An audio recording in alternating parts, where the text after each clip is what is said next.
Ito yung prelim exam namin. Ano siya, color changing calculator. Tapos ito na yung pagmiran. Input ka muna ng number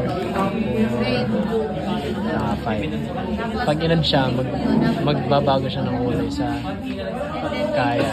Tapos dito sa minus, arrange. Tapos ito yung result niya. Sa divide, yellow. Sa multiplication, blue. Yun lang siya. Ito lang muna siya. Pagmiran. Yes, ma'am.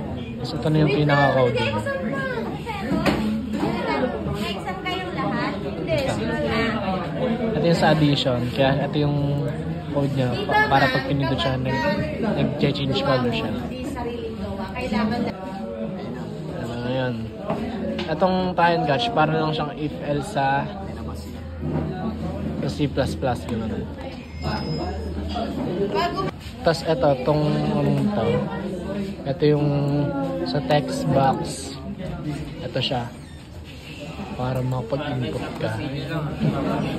So itong catch. Ito yung pag, kunyara in-input mo mga word.